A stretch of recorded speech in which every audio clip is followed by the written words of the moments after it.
अल्लाह ताला ने क़यामत की होलनाकियों का तज़किरा किया और बताया कि इसका वक्त हम तुम्हें नहीं बताएंगे, लेकिन जब ये क़यामत वाक़े होगी इंसान को अपने आमाल का हिसाब किताब देना पड़ेगा। और जो नाकाम लोग हैं उनके लिए जहन्नम की आग है और कामयाब लोगों के लिए जन्नत के बागात हैं। अब अल्लाह ताला जहन्नम की जब होलनाकियों को बयान करते हैं, इन्नहा लज़ा, भड़कती हुई आग है।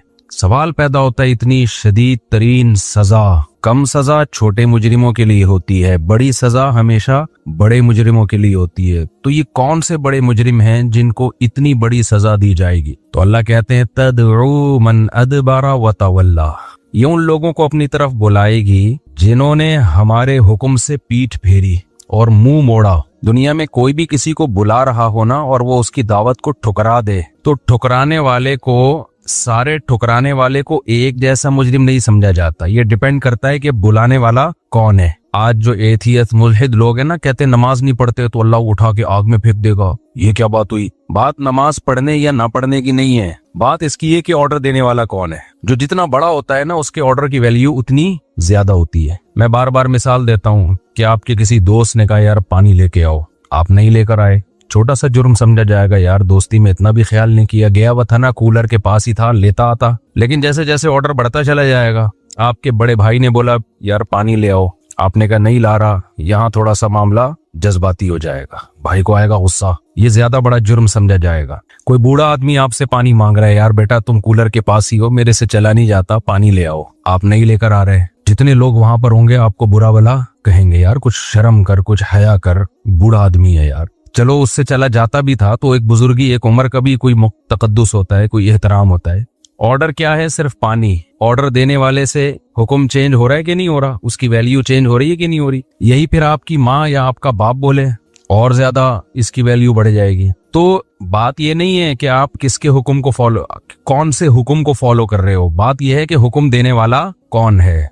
तीन चीजें होती हैं जिससे किसी के हुक्म की वैल्यू बढ़ती है। एक, आपका उससे रिलेशन क्या है। दूसरे, आपके उसके आप पर एहसानात कितने हैं। तीसरा, वो पावरफुल कितना है। तीन चीजें देखी जाती हैं। आपका दोस्त है, आपका उससे कोई एहसानात नहीं है उसके आपके ऊपर, ना वो कोई पावरफुल है, ताकतवर है, लेकिन रिलेशन है। वो भी अगर आपको किसी बात का कहता है तो आप उसका दिल रखते हो, आप कहते हो यार मेरा इससे क्या है, रिलेशन है। हालांकि उसने आप पर एहसानात भी नहीं किए और वो आपसे ज्यादा पावरफुल भी नहीं है, कुछ बिगाड़ भी नहीं सकता, लेकिन रिलेशन की बेस पे भी अहकाम को फॉलो किया जाता है। रिलेशन ऐसा है भाई, क्या करे यार, पुरानी दोस्ती है, कोई नई भी नहीं हुई है। और दूसरी चीज है, रिलेशन तो नहीं है लेकिन एहसान है। रिलेशन नहीं है लेकिन क्या है, एहसानात है। एहसान कैसा है भाई? एक दिन आपको पानी की जरूरत थी, उसने पिला दिया था, ये उसने एहसान किया था। अब वो आपसे कह रहे यार जरा मुझे पानी पिला दो या मुझे 50 रुपए दे दो, जरूरत है, और याद भी दिला दिया उसने, यार याद है तुम्हें एक दफा 50 रुपए की जरूरत थी तो मैंने दिए थे।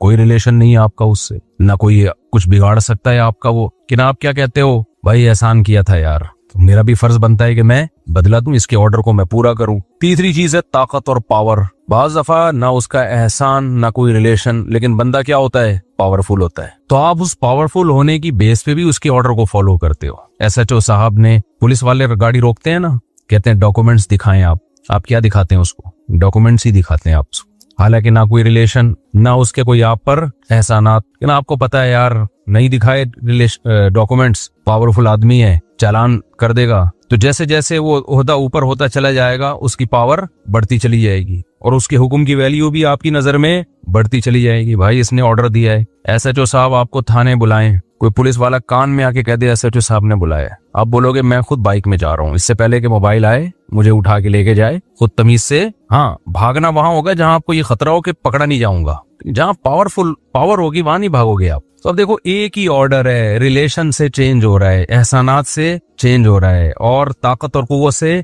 चेंज हो रहा है। तो अल्लाह ताला कुरान में यही दलाइल देते हैं। तीन किस्म के अल्लाह ने दलाइल दिए हैं कि मेरी वैल्यू और मेरे ऑर्डर की वैल्यू सबसे ज्यादा होनी चाहिए, सबसे ज्यादा। नंबर 1, मैं सबसे ज्यादा ताकतवर हूँ। अल्लाह मिसालें दे रहा है। असल में अल्लाह नजर आ रहा होता ना तो ना अल्लाह को नबी भेजने की जरूरत, ना कुरान नाजिल करने की जरूरत, क्योंकि एसएचओ साहब तो नजर आ रहे होते हैं, मोबाइल भी हमें नजर आ रही होती है। तो फिर एसएचओ साहब कुछ नहीं भेजते कि अपने समझाने के लिए तबलीग वाले को भेजें कि तबलीग वाले आके समझाएंगे। देखो पुलिस वाले जब भी बुलाएं तो चले जाया करो, नजर आ रही है ये चीज। अल्लाह हमें नजर नहीं आता, तभी तो आजमाइश है।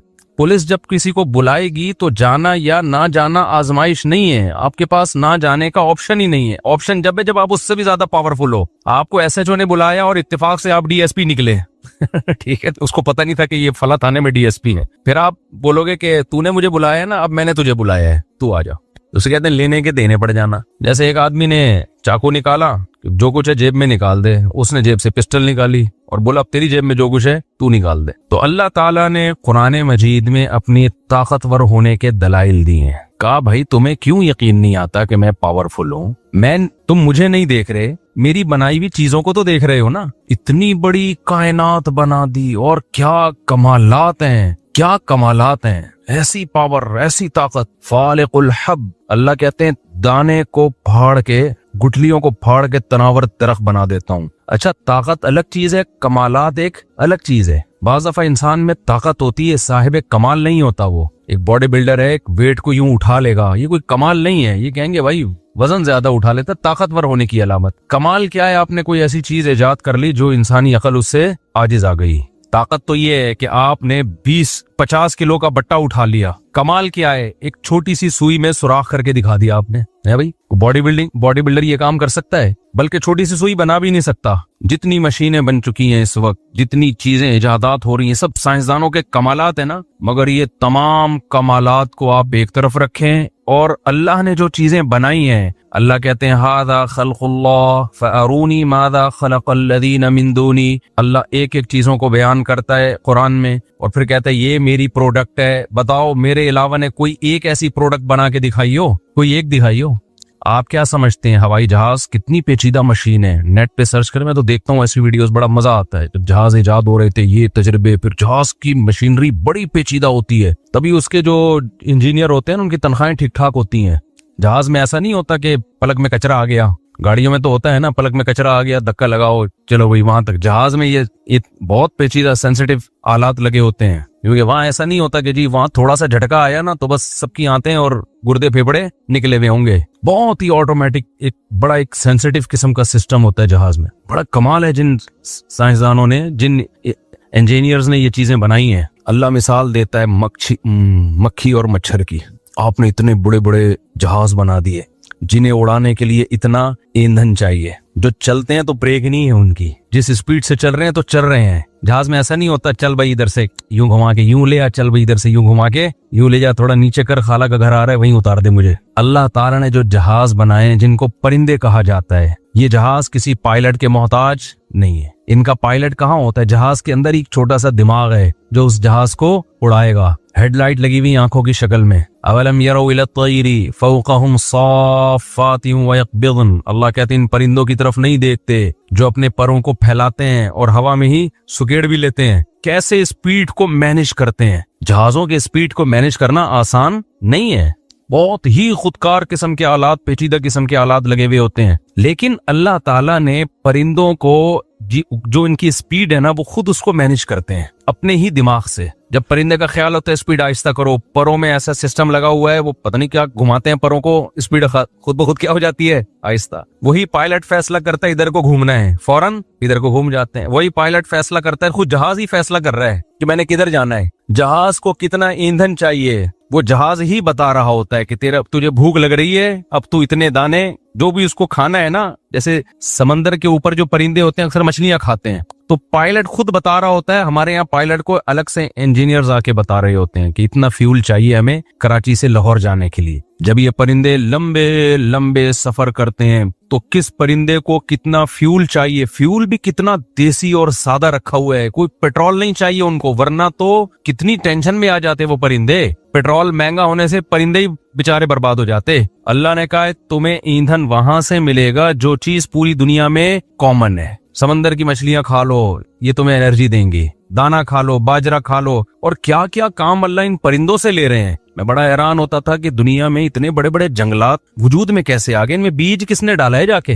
अमेज़न के जंगलात देख लो, थाईलैंड के जंगलात देख लो, मरी और नथिया गली के जंगलात देख लो, पूरी दुनिया में है ना जंगलात, तो ये बीज कहाँ से आया यहाँ पे? हैरानगी की बात है या नहीं है? माहिरीन ने इस पे तहकीक की, उन्होंने कहा ये बहुत सारे बीज परिंदों ने पूरी दुनिया में फैलाए हैं। परिंदे जब खाते हैं ना, दाना वाना खा रहे हैं कोई भी, तो इनके बीज हजम नहीं होते और ये इनकी बीट में बाज दफा बीज हजम नहीं होता, बीट में निकल के जमीन पे गिरता है, उसी से पौधा निकल आता। तो अल्लाह ने इनके जिम्मे जब जमीन को बनाया, अल्लाह ने पूरी दुनिया को अल्लाह ने आबाद करना था, तो अल्लाह ने अबाबील से जैसे काम लिया ना अबरहा के लश्कर को तबाह करने का, तो अल्लाह ने परिंदों से काम लिया पूरी दुनिया में बीज पहुंचा दो ताकि लंबे लंबे दरख्त पूरी दुनिया में उगाएं। ये काम परिंदों, क्योंकि इंसान को आबाद करना था तो पूरी दुनिया को सूटेबल बनाया जा रहा था कि वो इंसान के लिए रिहाइश के काबिल बने। वो कैसे? परिंदों के जरिए। परिंदों को खुद भी पता नहीं कि हम क्या कर रहे हैं। बड़ी मशीन में पेचीदा आलात का फिट करना आसान है, बहुत छोटी मशीन होती चली जाएगी ना, उसमें पेचीदा आलात का फिट करना मुश्किल होता चला जाएगा।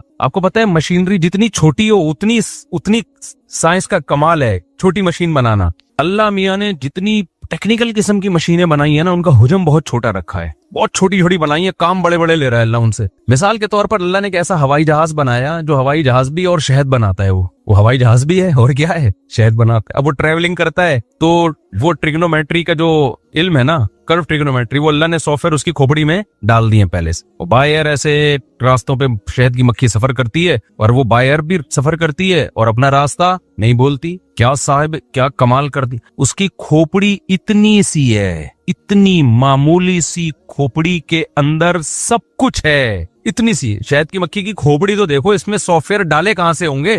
कोई इतनी सी यूएसबी आपके पास ले आए ना कि इसमें 100 जीबी का ये सॉफ्टवेयर है, ये डाल दो। आप बोलेगा भाई पागल हो रहा है क्या, इसमें तार लगेगी कैसे?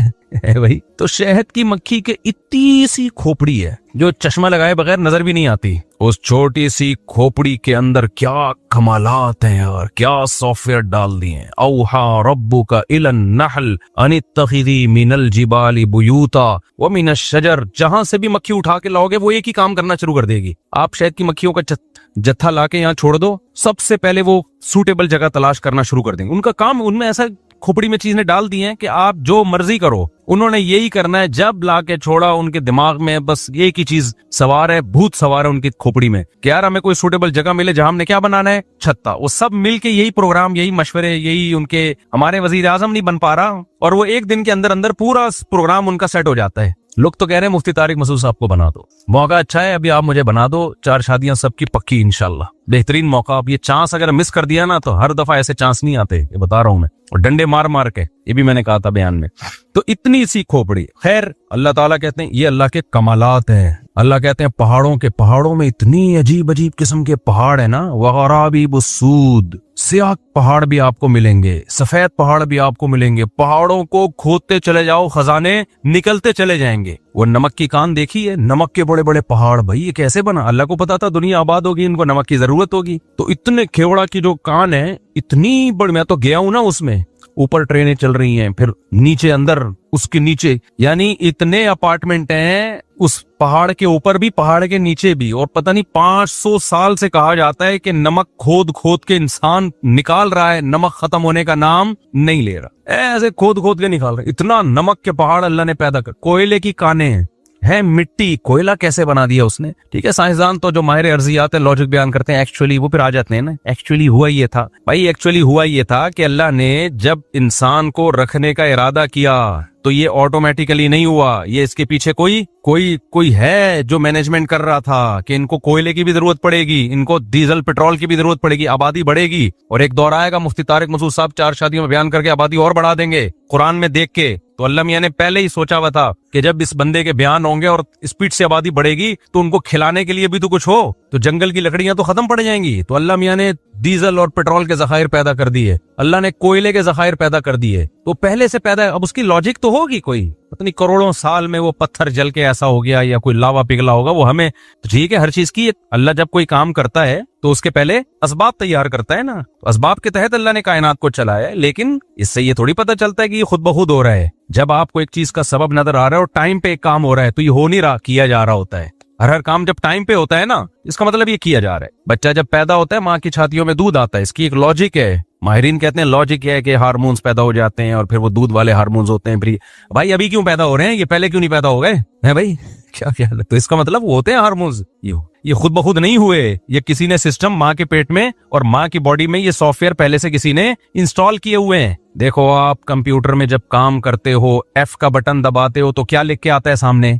एफ लिख के आता है कि नहीं आता? अब इसके पीछे कोई लॉजिक है या नहीं है? ये एफ इतना समझदार है कि दबाया तो सामने वर्ड की पे जो है ना एफ लिख के आ गया, खुद ब खुद थोड़ी हो रहा है। यकीनन इसकी एक लॉजिक है, लेकिन ये क्या बात है कि एफ दबाने से एफ ही आ रहा है जो आप चाहते हो? तो लॉजिक तो है इसकी। इस लॉजिक की बेस पे उस इंजीनियर का इनकार नहीं किया जा सकता जिसने कीपैड बनाया और वो सॉफ्टवेयर बनाए कि सिस्टम के साथ ये कीपैड अटैच होता है और इस कीपैड की खोपड़ी में ये बात आती है कि जो मुझे एफ का बटन दबा रहा है, जो ए का बटन दबा रहा है, वो मुझसे क्या चाहता है? वो ये चाहता है कि ये दबाऊं तो ये आए, तो ये आ रहा है। इसका मतलब लॉजिक तो है, लेकिन ये कहना इलॉजिकल है कि इस लॉजिक को बनाने वाला कोई भी नहीं है, ये खुद ब खुद हुआ है। खुदा की कसम, आप कीपैड पे ABCD लिखते हो और सामने ABCD लिखा हुआ आता है, ये इतना बड़ा कमाल नहीं है। इतना बड़ा कमाल ये है कि बच्चा पैदा होता है और माँ की छातियों में फिजिकली दूध आ जाता है, वहां एफ लिखा हुआ आ रहा है, हकीकत में एफ निकल के नहीं आ जाता सामने। नहीं आई मेरा ख्याल है बात समझ। आपने ये तो नहीं कि एफ का बटन दबाया या चलो लड्डू का बटन दबाया, लड्डू निकल के आ गया कंप्यूटर से, ऐसा हुआ कभी? क्या ख्याल है भाई? या लड्डू बोला और सामने क्या आ गया? ये होगा गूगल पे आप लड्डू बोलोगे, लड्डू लिखा हुआ आ जाएगा, बना हुआ भी आ जाएगा, खाने वाला लड्डू सच्ची मुच्ची का नहीं आएगा। इतनी तरक्की साइंस ने नहीं की है। और अगर साइंस कर भी लेना इतनी तरक्की, तो पता है क्या होगा? कि आपको जब लड्डू चाहिए होगा, आप गूगल पे बोलोगे लड्डू, तो फौरन वो कंपनी जिसने वो सॉफ्टवेयर बनाया होगा वो आपके घर लड्डू पहुंचा देगी, जो बना हुआ होगा पहले से। बहुत ज्यादा तरक्की होगी तो ये हो जाएगा ना, लड्डू बोला ठक करके। वो कल किसी ने चंद दिन पहले जो है ना, ये जो आजकल पाकिस्तानी कौम बहुत फारिग है यार, और मीम्स बनाने में तो बड़ी मास्टर है। वो किसी ने भेजा कि वो एक आदमी गूगल से कह रहा है ये वाला गाना सुना, पूरा गाना गा लिया ना, ये वाला सुना। बोला 2-4 जुमले छोड़ दिए होंगे, गूगल ने कहा उल्लू के पट्टे पूरा गा ही लिया, अब 2 जुमले रह गए वो भी गा ले खुद ही। गूगल ने जवाब दिया उल्लू के पट्टे पूरा गाना तो तूने गा ही लिया है, 2 जुमले भी खुद ही गा ले ना। तो एक टेक्नोलॉजी अब इतनी भी तरक्की करेगी, देखना आप। ये जो आर्टिफिशियल इंटेलिजेंस है ना, ये बहुत आगे जाने वाली है। तो ये भी बता देगी कि अब कम वक्त 2 लाइनें रह गई, ये गालियां भी देगी आपको कि उल्टे काम मत कर दो।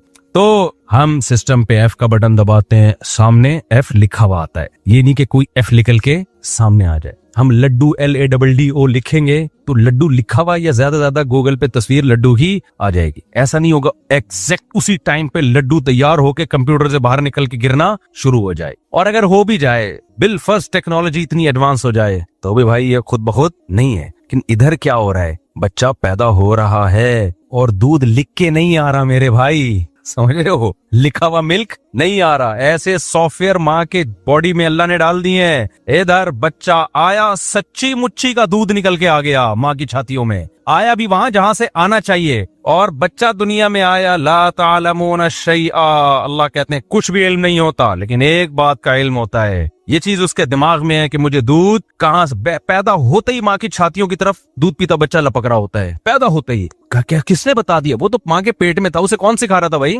पेट के अंदर कौन सिखा रहा था? पैदा होते ही तेरा सबसे पहले काम क्या है? तलाश करना तुझे फीड कहां से मिलेगी। जानवरों के बच्चों को देख लो आप, बकरी का बच्चा पैदा होता है एकदम बकरी के थनों की तरफ ना ऐसे छलांगे मारने लगता है पैदा होते ही। ये ऐसा कमाल है मेरे भाई, इससे बड़ा कमाल दुनिया में कोई हो नहीं सकता। तभी अल्लाह कहते हैं हादा खल्कुल्लाह, ये मेरी तख्लीक। फिर बच्चे को जो अल्लाह ने बनाया है, हर चीज, कुरान की एक आयत, अहसन कुल्ल शैइन खल्क़हू, हर चीज को बेहतरीन बनाया है, हर चीज को। बच्चा कमजोर होता है, वो मोहब्बतों का मोहताज होता है। बच्चा आपकी कोई खिदमत नहीं करता, अपनी खिदमत ठीक ठाक 10-15 साल तक दबा के लेता है वो खिदमत। अल्लाह को पता था ये जाया हो जाएगा, इससे लोग मोहब्बत नहीं करेंगे क्योंकि बोझ हो जाएगा ना, 10-15 साल कौन खिदमत करे भाई उसकी। लेकिन इसके जरूरत है, दुनिया में आया है ना, इसके लिए इंतजाम करो। इंतजाम अल्लाह ने क्या किया? बच्चों के चेहरों पे एक खास किस्म की लकीरें डाल दी हैं। ये साइंसदान कहते हैं ये बात, ये मैं नहीं कह रहा, जिसको चाइल्ड स्कीमा कहते हैं। बच्चों के चेहरे पे ना एक अलग किस्म की लाइनें होती हैं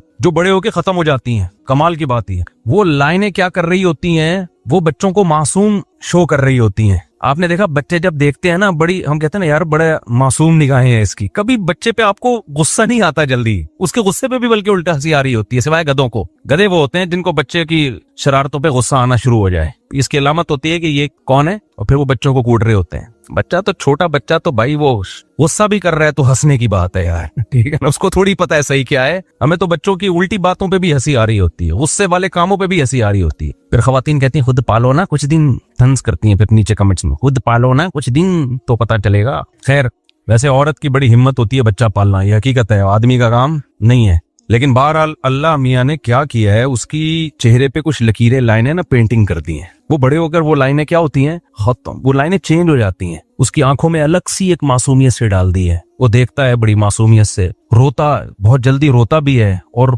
जब बच्चा रोना शुरू करता है ना, उसके चेहरे पे एक अजीब इतना एक आजिज़ी आ रही होती है कि इंसान का दिल पिघलता चला जाता है। ये कुदरत ने इंतजाम किया, ये बच्चा ऑटोमेटिकली बना होता तो ये पेंटिंग इसके चेहरे पे ना होती। और ये हर मखलूक के बच्चे पर है, जानवरों के बच्चों पे भी होती है ताकि उसकी माँ उस पे तरस खाए, शेर के बच्चों में भी होती है, बड़े होकर खत्म हो जाती है। बड़े होकर अब उसको मासूमियत की जरूरत नहीं है, अब उसको दहशत और रौब की जरूरत है। तो वो जैसे जैसे बड़ा होता है उस पे रौब आता है। आप शेर को देख लो और शेर का बच्चा बड़ा क्यूट सा लगेगा, शेर नहीं लगेगा क्यूट सा। शेर को आपने चुम्मी लेने की कोशिश की ना, वहीं से एक आवाज मारेगा अपनी तमीज से रहो तुम, क्योंकि उसको जरूरत नहीं है ना मोहब्बतों की। वो तो अब तो वो पावरफुल हो गया, जब छोटा था तो उसको जरूरत थी मोहब्बत की। तो बकरी के बच्चे में भी ये मासूमियत है जिसकी वजह से बकरी अपने बच्चे से प्यार करती है। आप बकरी के बच्चे को, मैंने तो बहुत पाले हैं, जब बकरी के बच्चे का रात को पेट भरे, सुबह उसको दूध पिलाए, दोबारा दूध पिए, रात को आराम भी किया वो, फिर सुबह उसकी छलांगे देखो, ऐसे कलाबाजियां खा रहा होता है और बड़ा प्यार आता है उसके ऊपर। मैंने एक टेडी बकरी पाली हुई थी, उसके 3 बच्चे थे पिद्दे पिद्दे से, तो बकरी टेडी। फिर वही लतीफा याद आता है, वो एक आदमी की टिगनी खातून से शादी हो गई तो बच्चे बड़े ही नहीं हो रहे थे, तो वो बेचारा तपा रहता था यार, कितने साल हो गए बच्चे उतने के उतने, वो माँ पे चले गए। तो एक दिन बच्चों की माँ उनको खाना खिला रही है, बेटा खाना खाओ, खर्चा तो इसका हो रहा है ना खाने पे, खाना खाओ बड़े हो जाओगे। तो ये जल के कहता है ये बड़े नहीं होंगे, कह रहे इनके साथ के पौधे लाया था वो बड़े हो गए हैं, ये कमबख्त उतने क्यों, कह रही और छोटे होंगे। तो टेडी बकरी जो है ना मैंने पाली हुई थी, 3 बच्चे थे उसके। अब वो क्या, मैं चराने के लिए भी लेके जाता था इधर ही घुमाने के लिए ना असर के बाद। अब तो सिक्योरिटी हालात ऐसे हो गए कि आदमी इजीली घूम ही नहीं सकता। तो उसको हम लेके गए तो वो क्या करती थी, बकरी चरती रहती, बच्चे भी दाएं बाएं हो जाते। मगरिब से थोड़ी देर पहले ना बकरी को पता था वापसी का टाइम हो गया है, तो बच्चे कहीं दूर जा चुके होते थे, बकरी इधर, तो बकरी एक खास आवाज निकालती थी। ये आवाज होती थी बच्चों से कि वापसी का टाइम शुरू हो। वो जो 3 बच्चे फुदकते हुए भागते थे ना, ओहो हो, वो देखने का मंजर था। कोई उधर से भागता हुआ आ रहा है और गिर रहे होते थे, कलाबाजियां की इतनी स्पीड से भाग रहे थे कि गिर रहे होते थे। वो बड़ा अच्छा लगता था मंजर। वो देख तो वैसे ही ठिकने से बड़े होना ही नहीं था उन्होंने तो वो इतनी स्पीड से भागते हुए इतना अच्छा मंजर लगता था, नेचर का हुस्न नजर आता था। मैं कहता देखो ये खुद ब खुद नहीं है, इनके बच्चों को पता है कि जो अम्मा ने ये स्टाइल में आवाज निकाली है ना, ये वाला स्टाइल, ये सुबह ये स्टाइल अम्मा का नहीं होता, ये स्टाइल है ही इसके लिए कि बेटा वापसी का टाइम शुरू हो गया है। तो ये तगड़ भाग रहे हैं, कोई टकरा रहे हैं, कोई गिर रहे हैं, बड़ा मजा आता था। जब यही बच्चे बड़े हो जाते हैं तो ये स्टाइल इनका खत्म। हर चीज को हमारे रब ने बेहतरीन अंदाज से बनाया है। इंसान अपनी बॉडी को देख लो, वफी अनफुसिकुम, अल्लाह कहते हैं अपनी जात में निशानियां देख लो। हमारे सर पे बाल रखे हैं अल्लाह ने, खूबसूरती है या नहीं है इन बालों में। मर्द को दाढ़ी की जीनत दी अल्लाह ने, इसलिए कि इसमें क्या है, मर्द के लिए खूबसूरती। तभी पैगंबरों का हुक्म है दाढ़ी बढ़ाओ। तो हम फितरत से बगावत करते हैं। मर्द को अल्लाह ने एक मर्दाना आवाज दी है, औरत में अल्लाह ने निस्वानियत पैदा की है। औरत में मर्दानगी होती तो मर्द औरत की तरफ माइल नहीं होता, मर्दों में निस्वानियत होती, औरत पना होता तो औरत मर्द की तरफ माइल नहीं होती। तभी कहते हैं खलका, वो क्या है, फजअल मिनहु ज़ौजैन, अल्लाह कहते हैं एक पानी से बनाया, किसी को मर्द बना दिया, किसी को औरत बना दी। मर्द को औरत की तरफ रगबत उसके औरत पने की वजह से हो रही है, औरत को मर्द की तरफ अट्रैक्शन उसकी मर्दानगी की बेस पे हो रही है। तो मर्द को मर्द बना के हर लिहाज से आदमी बना दिया, और औरत को औरत से बना के सर के बाल से पांव के नाखून तक उसमें निस्वानियत डाल। उसकी आवाज देखो, उसके चलने का अंदाज देखो, हर चीज से निस्वानियत टपकती है कि नहीं टपकती है। उसको चेहरे पे बाल नहीं दिए, और मर्द के सर के बाल से लेके पांव के नाखून तक हर चीज से मर्दानगी टपकती है, आवाज, बहादुरी, शजात। फिर औरतें कहती है हमारे मियाँ की खोपड़ी घूमती है, ये भी अल्लाह मियाँ ने सॉफ्टवेयर डाले हुए हैं ताकि तुम थोड़ा सा डरती रहो इससे। घर चलाना है ना, तो घर चलाने के लिए घर का सरबरा अल्लाह ने आदमी को बनाया, तो अगर उसमें खोपड़ी हर वक्त सेटिंग पे ही रहती तो पूरे घर की खोपड़ियां सेटिंग से आउट हो चुकी होती हैं। इसलिए अल्लाह ने कहा थोड़ा सा सेटिंग खराब रखो इसकी पागल की, लेकिन थोड़ी खराब ठीक होती है, बहुत ज्यादा ठीक, क्योंकि गधे ज्यादा आजकल मार्केट में मिलेंगे। हर वक्त ही चंगेज खान की तरह उछलते कूदते रहना, अखलाक खराब कर देना, ये ठीक नहीं है। थोड़ा थोड़ा रोब, आजकल जो है ना, हमारे यहाँ एतदाल तो है नहीं ना, इतदाल थोड़ी है हमारी सोसाइटी में। जो मर्द बद अखलाक होता है वो चंगेज खान की औलाद बन जाता है, हलाकू खान की औलाद बन जाता है। और जो फेमिनिज्म की तरफ जा रहे हैं वो मर्द और औरत का फर्क खत्म। कल कोई फैमिली आई, उन्होंने मुझसे पूछा कि वो एक आदमी कह रहा है मेरी बेगम जो है ना मुझसे बगैर बताए चली जाती है, जहां भी जाती है मैं मना कर रहा हूँ। तो खातून कहती है कि ये भी तो मुझे बगैर बताए चले जाते हैं जहां मर्दी जाते हैं। वो ये कह रही है। मैंने उनको समझाया, मैंने कहा देखे अब फेमिनिज्म जो है ना, जो आजकल के कुछ लिबरल किस्म के स्कॉलर जो खवातीन के हुकूक की बात तो कर रहे हैं मगर असल में खवातीन का बेड़ा गर्क कर रहे हैं। मैंने कहा देखिए सिस्टर, आपको अल्लाह मियां ने पाबंद किया है कि आप शोहर को बताए बगैर कहीं नहीं जा सकती। लेकिन फिर ये भी तो मुझे बताए बगैर कहीं नहीं जा सकते। मैंने कहा ये रुखसती इसकी नहीं हुई है, आपकी हुई है।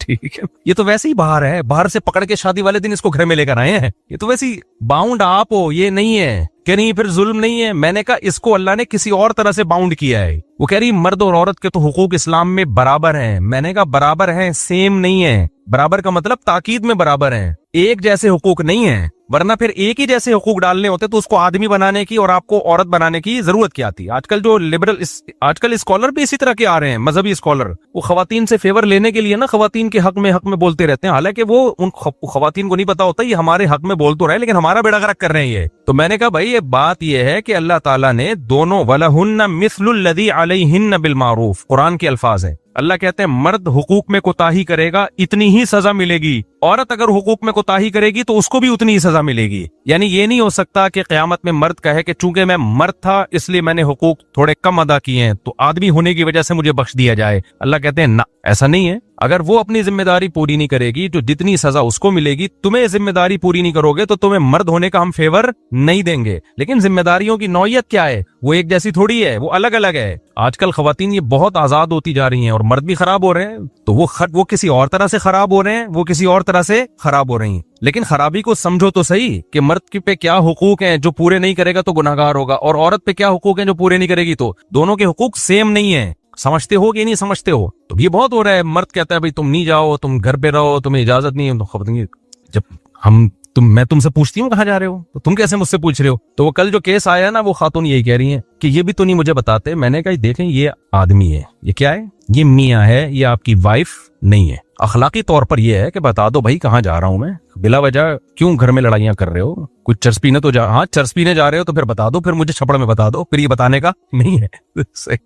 तो नॉर्मल घरों की बात कर रहा हूं ना। तो खवातीन क्या कर रही हैं, नहीं हम क्यों बताएं अपने मियाँ को? तो मैंने उनसे कहा, मैंने कहा देखें अल्लाह मियाँ ने जो सरबरा बनाया है ना, तो सरबरा पूछ सकता है कि आप कहाँ जाए। SHO हमसे पूछेगा मुफ्ती साहब महल्ले में क्या हो रहा है, रिपोर्ट पेश करें, मस्जिद में कोई झगड़ा तो नहीं हो रहा, क्या ख्याल है? मैं कहूँ जैसे तुम मुझसे पूछ सकते हो SHO साहब मैं भी आपसे पूछूंगा, बताओ कितने चोर पकड़े, अपनी जिम्मेदारी। SHO कहेगा ये मुझसे DSP तो पूछ सकता है भाई, जो मेरे मातहत है वो मुझसे नहीं पूछ सकते। तो मियाँ जब सरबरा है तो सरबरा से मोहब्बत में पूछ लिया जाए कोई बात, एक अलग बात है, उस पर धौंस नहीं जमाई जा सकती। मातहत पे वो धौंस जमा सकता है, ये अल्लाह का हुक्म है। अब आपको इस्लाम पसंद आए तो ठीक है, नहीं आए तो छोड़ दो इस्लाम को। लेकिन ऐसा तो नहीं कि किसी तबके को खुश करने के लिए इस्लाम का हुक्म ही चेंज कर दिया जाए। तो वो कहने लगी कि वो फिर क्यों ये उनको इस्लाम ने इतना फेवर क्यों दिया? मैंने कहा फेवर कहाँ दिया, बेड़ा गर्क कर दिया इस्लाम ने उसका, मर्द का। सारी जिम्मेदारी नान नफके की उसके ऊपर डाल दी है ना। आप घर में बैठ के खाओ, आपके बच्चों को भी आपको भी कौन खिलाएगा? ये कमबख्त खिलाएगा। गाली आ रही थी अभी, छोड़ो बस।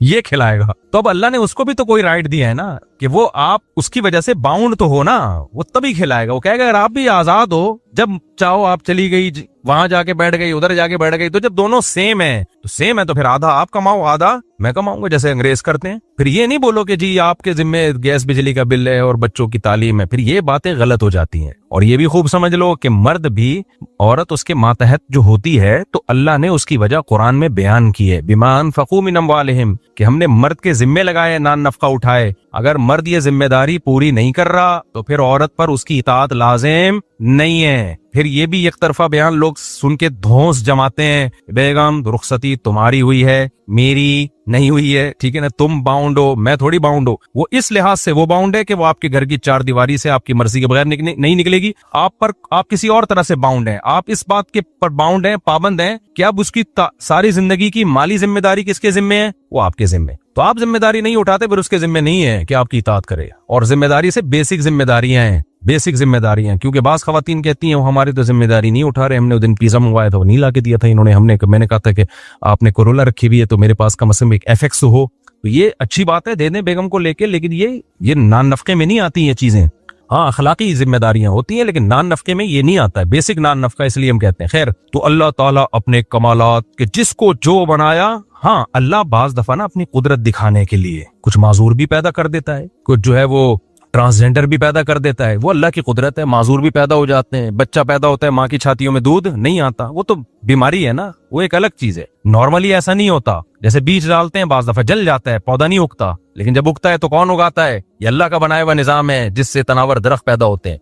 तो अल्लाह के कमालात के मुकाबले में तो कोई, वो तो सोचते चले जाओ, बड़ी से बड़ी चीज को देख लो, छोटी से छोटी बेजान चीजें हैं ना, ये एटम, इसको तोड़ते चले जाओ ना, अजीब अल्लाह की कुदरत निकलेगी। एक तरफ निजाम शमसी देखते हैं, सूरज और जमीन घूम रही है, तोड़ते चले जाओगे ये सेटअप, अंदर भी नजर आएगा, इलेक्ट्रॉन प्रोटॉन घूम रहे हैं, हर जगह एक ही इक्वेशन है जिसपे पूरी कायनात को अल्लाह ने चला दिया और हरकत में चलाया अल्लाह ने, इसलिए हरकत करते रहोगे तो सेट रहोगे। पूरी कायनात का निजाम किस पर है? हरकत है, इसलिए मशहूर है हरकत में बरकत है। जो भागता दौड़ता चलता फिरता उछलता कूदता रहेगा ना, सेट रहेगा। जो बैठ गया वो मर गया, ये ध्यान में रखना। सुस्त तरीन, जितना सुस्त होगा ना उतना डिप्रेशन में ज्यादा जाएगा, सेहत उतनी खराब होगी। ये जो लोग कहते हैं ना हम तो आराम कर रहे हैं और हमारी डिप्रेशन फिर भी दूर नहीं हो रही, आराम करने की वजह से तो दूर नहीं हो रही तुम्हारी डिप्रेशन। जितना आराम चाहिए था उससे ज्यादा आराम कर रहे हो तुम, भागो दौड़ो उछलो कूदो पसीना निकालो, तो इससे खुश रहोगे। तो अल्लाह ताला की कुदरत क्या है, इतना पावरफुल, इतना ताकतवर। अल्लाह कहता है कलिमा कुन की ताकत से पूरी कायनात को मैंने बना दिया, इंसान को बना दिया। यफ़अलु मा यशा फ़अालुल लिमा युरीद, जिस चीज का इरादा करता हूं, फाइल नहीं का फ़अाल, कर गुजरता हूं उसको, जिस चीज का इरादा करता हूं कर गुजरता हूं। तो